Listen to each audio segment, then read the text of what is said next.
Hello students. तो आज हमें डिस्कस करना है डायमेंशंस एंड डायमेंशनल एनालिसिस। तो हम लोगों ने पढ़ा था कि एसआई सिस्टम में जितने भी यूनिट्स थे उनको हमने 3 क्लासेस में क्लासिफाई किया था। फंडामेंटल क्वांटिटीज, उनके यूनिट्स को फंडामेंटल यूनिट का, सप्लीमेंट्री क्वांटिटी उनके यूनिट को सप्लीमेंट्री यूनिट्स का, और डिराइव्ड क्वांटिटीज उनके यूनिट को हमने डिराइव्ड यूनिट्स का। ठीक है।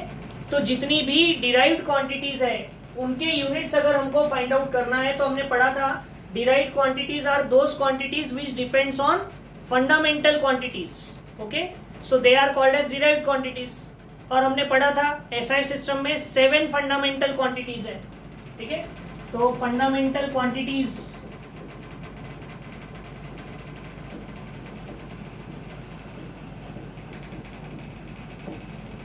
लेंथ, मास, टाइम, टेम्परेचर। ठीक है, length, mass, time, temperature, electric current,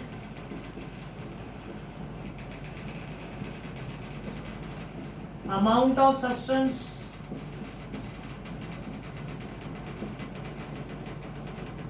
and luminous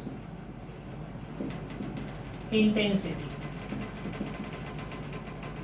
ये 7 फंडामेंटल क्वांटिटीज है। इन 7 फंडामेंटल क्वांटिटीज पर डिपेंड है सभी बाकी बची हुई डिराइव्ड क्वांटिटीज। तो उन डिराइव्ड क्वांटिटीज का आपको फाइंड आउट करना है तो हमें इन 7 फंडामेंटल क्वांटिटीज पर डिपेंड रहना पड़ेगा। तो हम इसमें इन 7 फंडामेंटल क्वांटिटीज को रिप्रेजेंट करने के लिए कुछ लेटर्स का यूज करते हैं। लेंथ को रिप्रेजेंट करने के लिए एल, कैपिटल एल। मास को रिप्रेजेंट करने के लिए कैपिटल एम यूज करते हैं। टाइम को रिप्रेजेंट करने के लिए टी। टेम्परेचर को टी नहीं, टेम्परेचर को कैपिटल के से रिप्रेजेंट करते हैं। करंट को आई से रिप्रेजेंट करते हैं। अमाउंट ऑफ सब्सटेंस को रिप्रेजेंट करते हैं मोल से, MOL, बहुत कम काम पड़ता है। और ल्यूमिनस इंटेंसिटी को C से रिप्रेजेंट करते हैं। ये जो 7 फंडामेंटल क्वांटिटीज है इनका यूज करते हैं हम किसी भी डिराइव्ड क्वांटिटीज को डिफाइन करने के लिए। तो ये डायमेंशन यानी क्या होता है? What do you mean by dimensions? ठीक है, ये 7 फंडामेंटल क्वांटिटीज है। ठीक है, ये हमको पता है। हमको कोई डिराइव्ड क्वांटिटी अगर निकालनी है तो वो इन 7 फंडामेंटल क्वांटिटीज पर डिपेंड करती है, ये भी हमको पता है। लेकिन देखो, जैसे अगर हमको फॉर एन एग्जांपल एरिया निकालना है, सो एरिया यानी होता है लेंथ इनटू ब्रेड्थ। यानी लेंथ, ब्रेड्थ यानी भी आखिर है तो लेंथ ही ना। आप बोलेंगे सर ब्रेड्थ कैसे लेंथ है? आखिर है तो यूनिट मीटर ही ना उसका। तो एरिया जब भी हम निकालते हैं तो क्या लिखते हैं? Metre square. एरिया का यूनिट क्या होता है? Metre square. वॉल्यूम का यूनिट क्या होता है? मीटर क्यूब, है ना। स्पीड का यूनिट क्या होता है? मीटर पर सेकेंड। तो इन सभी डिराइव्ड क्वांटिटीज में आप देखोगे कि ये फंडामेंटल क्वांटिटीज आ रही है। देखो, यहाँ लेंथ आई है, उसका स्क्वायर करना पड़ा। यहाँ लेंथ आया है, उसका क्यूब करना पड़ा। यहाँ मीटर पर सेकेंड यानी लेंथ अपॉन टाइम आया है। तो डायमेंशन यानी क्या? हमको क्या करना पड़ता है? फंडामेंटल क्वांटिटीज के पावर्स को रेज करना पड़ता है, चेंज करना पड़ता है। क्यों? ताकि हम डिराइव्ड क्वांटिटीज ऑब्टेन कर सकें। देखो, लेंथ का यूनिट होता है मीटर, हमने उसका पावर 2 कर दिया। लेंथ का पावर 2 कर दिया तो वो एरिया बन गया। लेंथ का पावर 3 कर दिया तो वॉल्यूम बन गया। लेंथ का पावर 1 रखा और टाइम का पावर कितना कर दिया? -1। अब देखो, इसको ऐसा करना पड़ेगा, सेकेंड टू दी पावर -1 ऊपर लेकर जाना पड़ेगा। तो लेंथ का पावर 1 किया, टाइम का पावर -1 कर दिया तो वो स्पीड बन गया। It means what is dimensions? The powers up to which the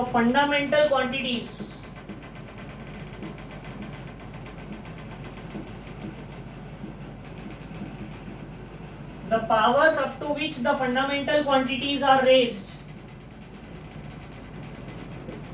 to obtain the derived quantities. The powers up to which the fundamental quantities are raised to obtain the derived quantities is called dimensions. उसे हम क्या कहते हैं? Dimensions. जिस power तक हम fundamental quantity को raise करते हैं to obtain the derived quantity, उसे हम कहते हैं डायमेंशंस. ठीक है. जैसे एग्जांपल की अगर हम बात करें तो स्पीड यानी क्या होता है? Distance upon time. Distance upon time. Unit क्या होगा इसका? स्पीड का यूनिट ऑफ स्पीड मीटर पर सेकेंड. इसको ऐसा भी लिख सकते हैं, देखो, metre second to the power -1. Metre second to the power -1. तो इसकी डायमेंशनल इक्वेशन या सिंपली हम इसको डायमेंशन भी कह सकते हैं. डायमेंशनल इक्वेशन ऑफ स्पीड क्या होगी? देखो, ऐसे रिप्रेजेंट करते हैं LMT. कुछ लोग MLT भी लिख लेते हैं. जनरली ये तीन ही आते हैं, लेंथ, मास, टाइम. कुछ केसेस में टेम्परेचर आएगा, इलेक्ट्रिक करंट आएगा, लेकिन मैकेनिक्स की कोई भी क्वांटिटी है तो उसमें तीन ही चीज आती है, लेंथ, मास और टाइम. ऐसे बॉक्स ब्रैकेट के अंदर लिखना, L लिखना, M लिखना, T लिखना. L for length, M for mass, T for time. तो यहां देखो, ये M यानी ये मीटर है. M यानी मास नहीं है, ये M यानी मीटर. मीटर किसका यूनिट है? लेंथ का. तो लेंथ के पावर में 1 लिखो, जिसके पावर में 1 है. S यानी सेकेंड. सेकेंड किसका यूनिट है? टाइम का. तो टाइम के पावर में -1 लिखो. और M यानी मास, तो यहाँ मास वाला कोई टर्म है ही नहीं, तो उसके पावर में क्या आएगा? 0. तो L1 M0 T to the power -1.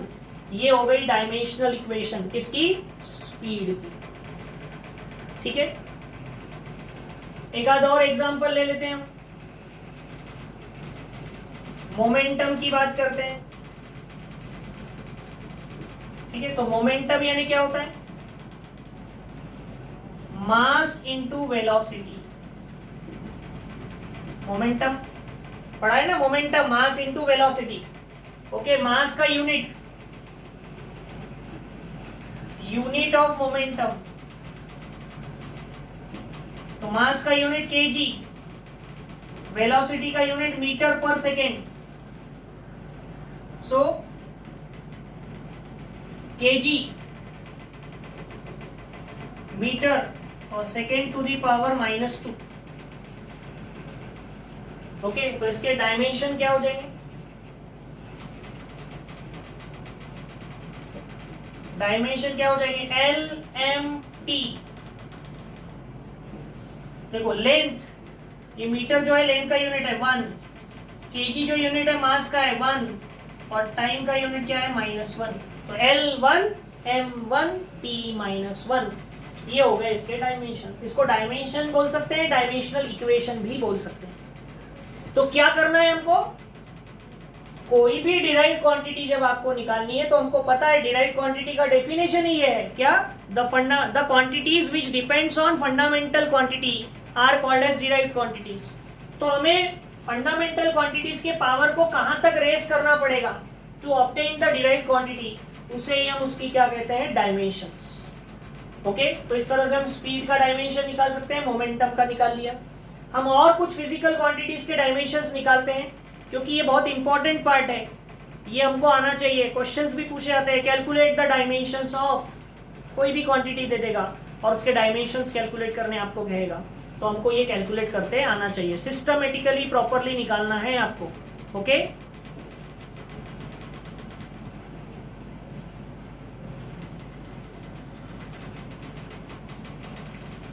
अभी और जैसे क्वांटिटी लेते हैं, density.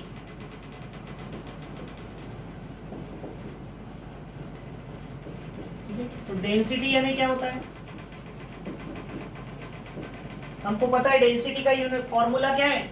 Mass upon volume. Density यानी होता है मास अपॉन वॉल्यूम. तो मास अपॉन वॉल्यूम, वॉल्यूम यानी क्या, लेंथ का क्यूब, लेंथ का cube, length into breadth into height लो, आखिर है तो तीनों ही लेंथ। तो इसका यूनिट अगर हम बात करें, unit of density, unit of density, तो यूनिट क्या होगा, देखो मास का यूनिट क्या होता है केजी, और लेंथ का यूनिट क्या होता है मीटर, तो मीटर का क्यूब। ये ऐसा हो गया, देखो kg metre to the power -3, क्या हो गया, kg metre to the power -3। तो ये डेंसिटी का क्या आ गया, यूनिट आ गया। अब इसके dimensions, so dimensions of density,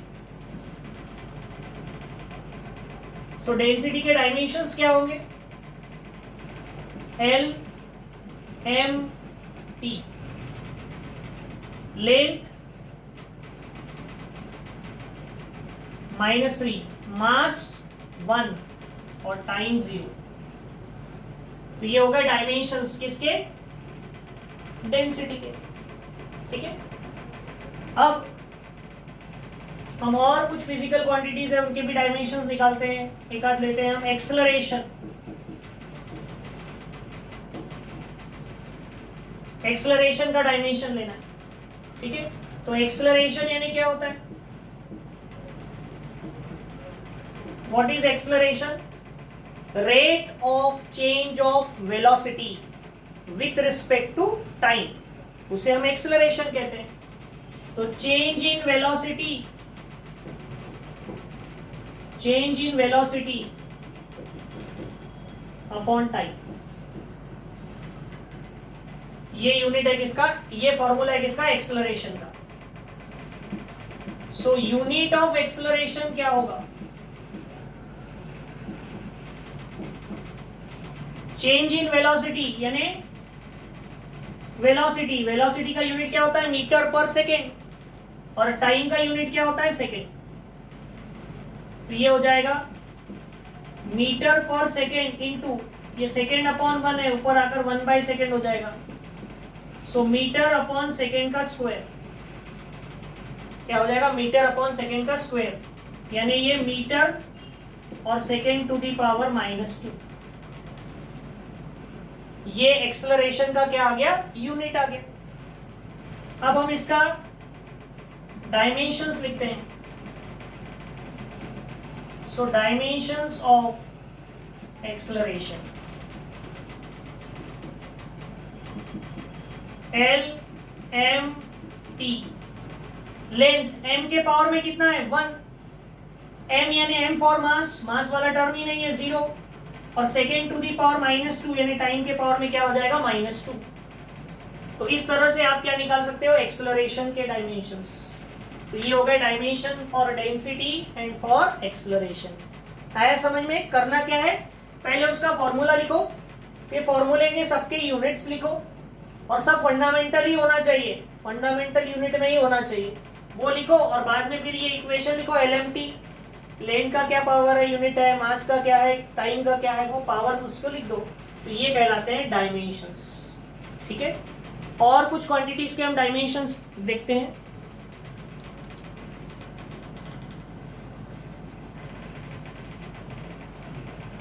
अब देखो हम और कुछ क्वांटिटीज के देखते हैं डायमेंशंस कैलकुलेट करना। वर्क,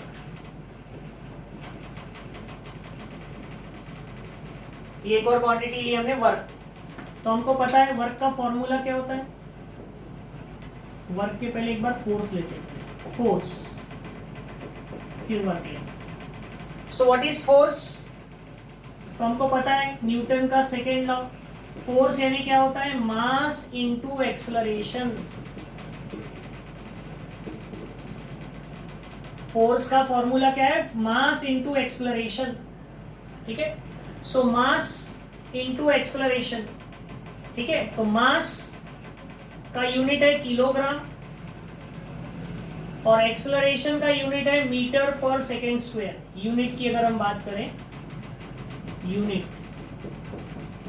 ऑफ फोर्स, तो आप बोलेंगे न्यूटन। ठीक है, न्यूटन, लेकिन हमको उसको फंडामेंटल क्वांटिटीज में लाना है, तो मास का यूनिट होता है किलोग्राम और एक्सेलरेशन का यूनिट है मीटर पर सेकेंड स्क्वायर, अभी हमने डिराइव किया था, ठीक है। तो ये क्या हो गया, केजी मीटर और सेकेंड के पावर में कितना आ गया, -2 ऊपर जाएगा तो इसके डायमेंशंस अगर आप लिखते हैं, डायमेंशन ऑफ फोर्स, तो वो होगा L M T। तो M फॉर मीटर, लेंथ का power 1, kg it is the unit of mass, power 1, second time का पावर -2,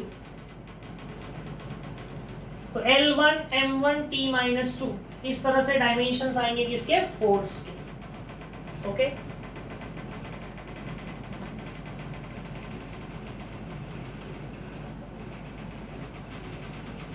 फिर नेक्स्ट ले लेते हैं, वर्क लेते हैं।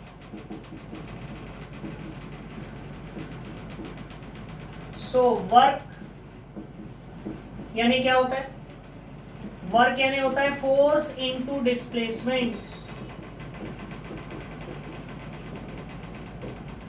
वर्क यानी क्या होता है, फोर्स इनटू डिस्प्लेसमेंट, ठीक है। अब फोर्स यानी क्या, सो मास इनटू एक्सेलरेशन, और इनटू में डिस्प्लेसमेंट है।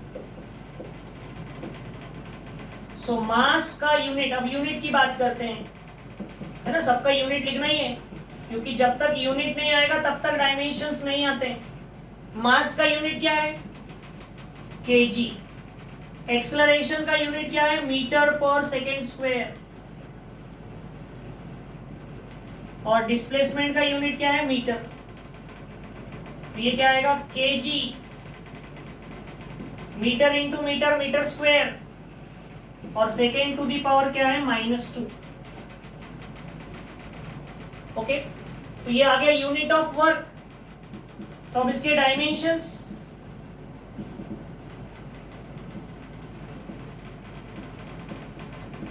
वर्क के डायमेंशंस क्या होंगे, ये होगा L M T,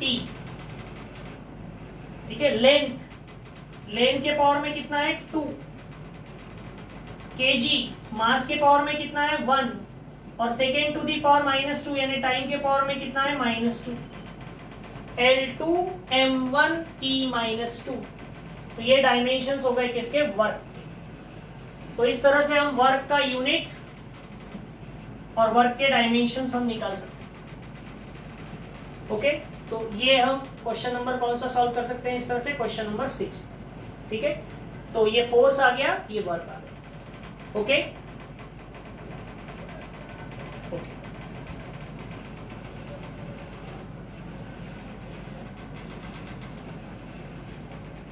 अब देखो नेक्स्ट टर्म हम लेते हैं काइनेटिक एनर्जी।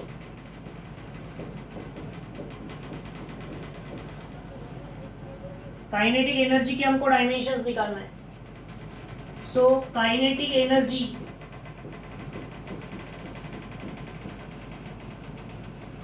का फॉर्मूला क्या होता है, 1/2 mv²। काइनेटिक एनर्जी का फॉर्मूला क्या होता है, 1/2 mv²। तो इसका यूनिट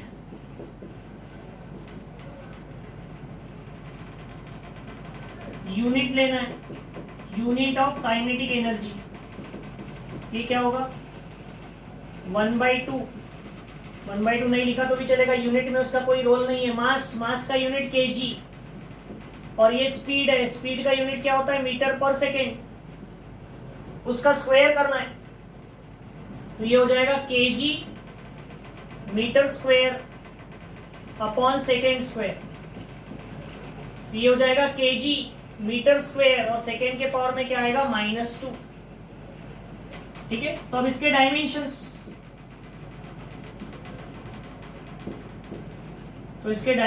क्या होंगे,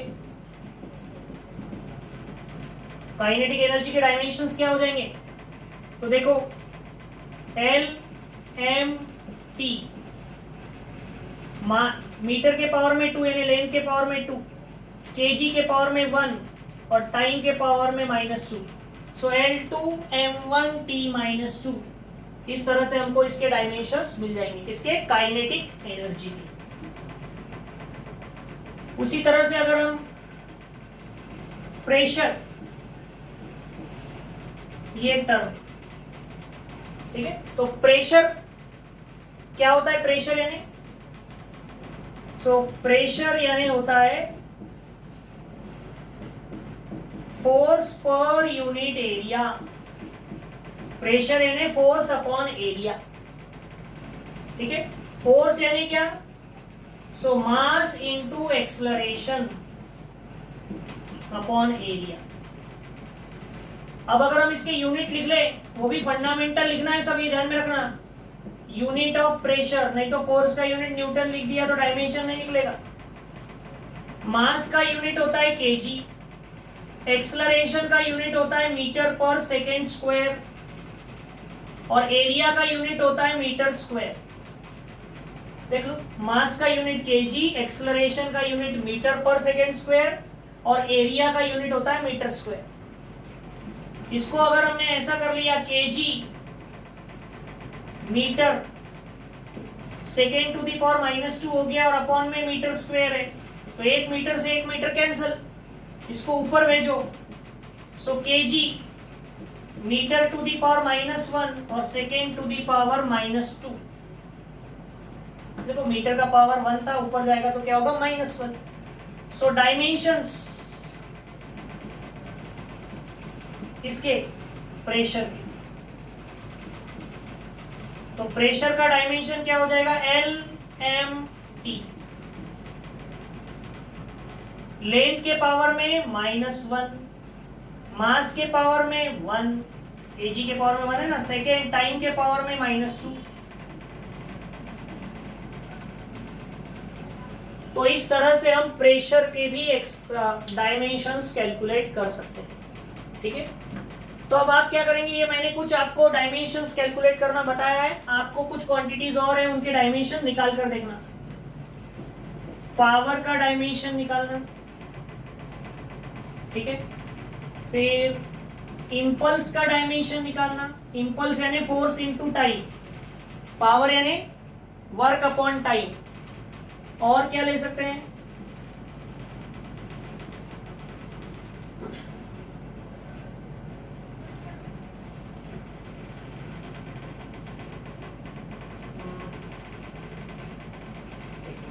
और कुछ सोचते हैं, फंडामेंटल क्वांटिटीज से डिपेंड।